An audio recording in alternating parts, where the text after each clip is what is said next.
بھی کرتے کہ آخر یہ لوگ بتوں کی پوجا کیوں کرتے ہیں۔ آپ کا دل ان کے شرک پر بہت کوڑتا۔ آخر آپ نے مصمم ارادہ کر لیا کہ اس شر اور فساد کی جڑ کو کاٹ کر رہیں گے، یعنی ان بتوں کو توڑ کر رہیں گے۔ آپ اپنی قوم کو بتوں کو توڑ دینے کی دھمکی دیتے رہے۔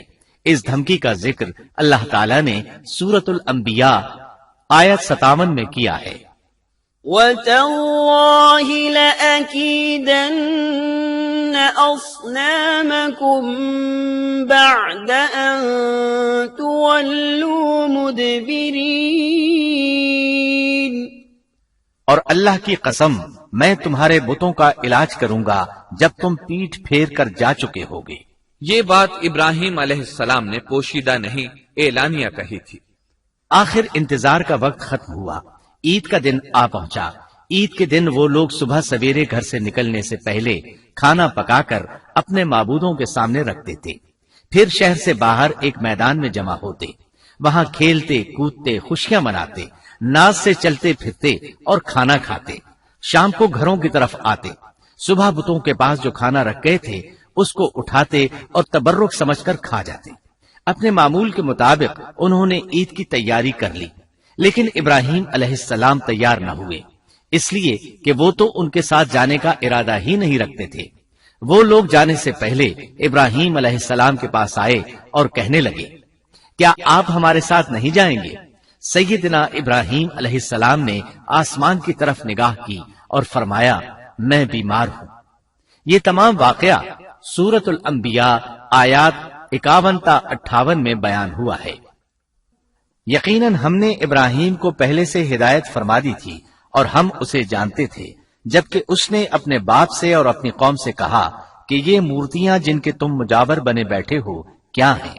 سب نے کہا، ہم نے اپنے باپ دادوں کو انہی کی عبادت کرتے پایا ہے۔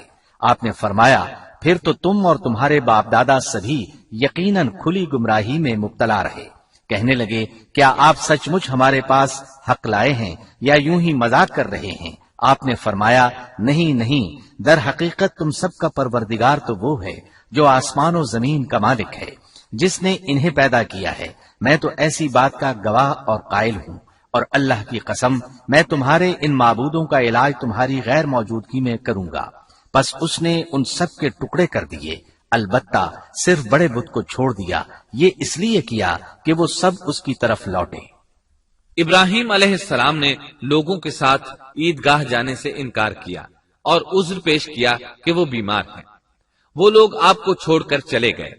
بعد میں ابراہیم علیہ السلام ان بتوں کے پاس گئے، دیکھا کہ ان کے سامنے کھانا پڑا ہے۔ چونکہ سب لوگ کھانا لائے تھے اس لیے یہ کھانا بہت زیادہ تھا، لیکن ان جھوٹے معبودوں نے اسے کھانا تو درکنار اس کو چھوا تک نہ تھا۔ ابراہیم علیہ السلام نے انہیں مخاطب کر کے کہا، یہ اتنا کھانا تمہارے سامنے پڑا ہے، تم اس کو کھاتے کیوں نہیں؟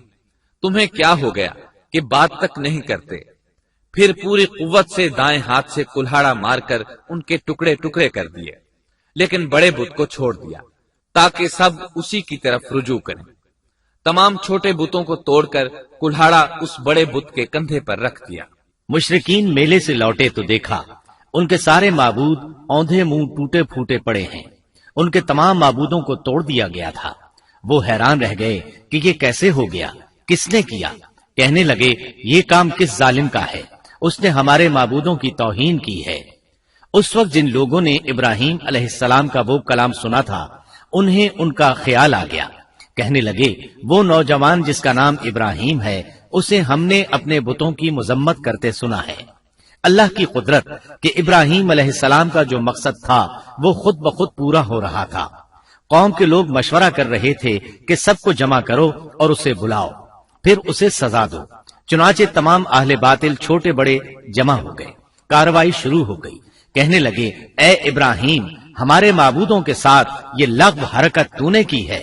ابراہیم علیہ السلام نے جواب دیا، یہ کام تو اس بڑے بت کا ہے، مجھ سے کیوں پوچھتے ہو؟ تم اپنے معبودوں سے کیوں نہیں پوچھ لیتے کہ ان کے ٹکڑے کس نے اڑائے ہیں؟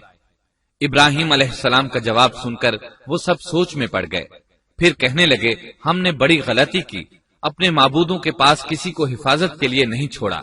اس قدر واضح بات محسوس کر کے بھی وہ ظالم ایمان نہ لائے، بلکہ شیطان نے ان کے دلوں میں وسوسہ ڈالا اور انہوں نے غور و فکر کر کے کہا، اے ابراہیم، کیا تمہیں علم نہیں؟ یہ تو بے زبان ہیں، یہ بول نہیں سکتے۔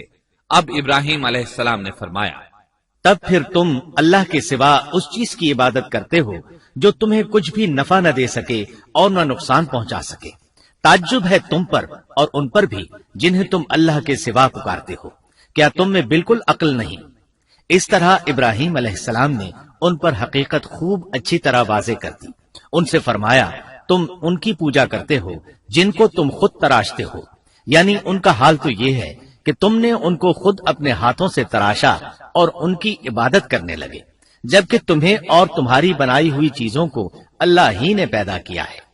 ابراہیم علیہ السلام نے ایک کلہاڑے کی مدد سے ان سب بتوں کو تہس نہس کر دیا تھا۔ یہ اس بات کی واضح ترین نشانی تھی کہ یہ بالکل بے بس ہیں، لیکن اس واضح نشانی کے باوجود وہ اپنے کفر ہی پر ڈٹے رہے اور لگے ابراہیم علیہ السلام کو دھمکیاں دینے۔ قالوا ابنوا له بنيانا فألقوه في الجحيم، کہنے لگے اس کے لیے ایک آتش کدہ بناؤ اور اسے اس دہکتی آگ میں ڈال دو۔ پھر ان لوگوں نے ایک چٹیل میدان کا انتخاب کیا جہاں مٹی نام کی کوئی چیز نہیں تھی۔ اس میدان کو پتھروں کی باڑ کے ساتھ گھیر دیا گیا۔ پھر سب لوگوں کو حکم دیا گیا کہ وہ لکڑیاں جمع کر کے اس گھیری ہوئی جگہ میں رکھیں۔ چنانچہ سب لوگ لکڑیاں جمع کر کے وہاں لانے لگے، یہاں تک کہ عورتوں اور بچوں نے بھی اس کام میں بڑھ چڑھ کر حصہ لیا۔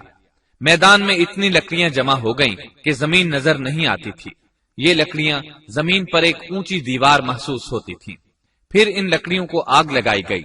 جب آگ کے شعلے آسمان سے باتیں کرنے لگے تو انہوں نے ابراہیم علیہ السلام کو آگ میں ڈالنے کے لیے ایک جھولا تیار کیا۔ اس میں سیدنا ابراہیم علیہ السلام کو رکھا گیا۔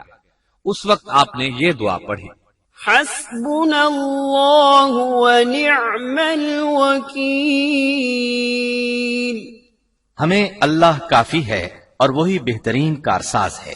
یہ کلمہ ہر محتاج اور مصیبت زدہ کو پڑھنا چاہیے۔ بخاری میں ہے، رسول اللہ صلی اللہ علیہ وسلم نے فرمایا، حسبنا اللہ و نعم الوکیل ابراہیم علیہ السلام نے اس وقت فرمایا تھا جب انہیں آگ میں پھینکا جانے لگا تھا۔ مطلب یہ کہ ہم اللہ ہی پر بھروسہ کرتے ہیں، اس کے سوا ہمارا کسی پر بھروسہ نہیں۔ بعض روایات میں یہ بھی ہے کہ جب ابراہیم علیہ السلام کو آگ میں ڈالا جانے لگا تو جبریل علیہ السلام آئے اور کہا، اے ابراہیم، کوئی حاجت ہے تو میں حاضر ہوں۔ ابراہیم علیہ السلام نے فرمایا، اگر تم اپنی مرضی سے آئے ہو تو مجھے تمہاری کوئی ضرورت نہیں۔ ایک دوسری روایت میں ہے کہ بارش کے فرشتے نے حاضر ہو کر کہا تھا، اے ابراہیم، مجھے حکم دیجئے میں بارش برسا کر اس آگ کو بجھا دوں۔ لیکن ایسی تمام روایات ضعیف ہیں۔ یوں بھی اللہ کا حکم ان سے پہلے کام کرنے والا تھا۔ اللہ تعالیٰ سورہ انبیاء آیت 69 اور 70 میں فرماتے ہیں، قلنا يا نار كوني بردا وسلاما على إبراهيم وأرادوا به كيدا فجعلناهم الأخسرين۔ ہم نے کہا، اے آگ ابراہیم پر ٹھنڈی ہو جا اور سلامتی والی ہو جا۔ گو انہوں نے ابراہیم کا برا چاہا لیکن ہم نے انہیں ہی نقصان پانے والا کر دیا۔ چنانچہ جب ابراہیم علیہ السلام کو آگ میں ڈالا گیا تو وہ ٹھنڈی ہو گئی۔ ابن عباس رضی اللہ عنہما فرماتے ہیں، اگر اللہ تعالیٰ آگ سے یہ نہ فرماتے کہ سلامتی والی ٹھنڈی ہو جا تو وہ اس قدر سرد ہو جاتی کہ اس کی ٹھنڈک سے تکلیف محسوس ہوتی۔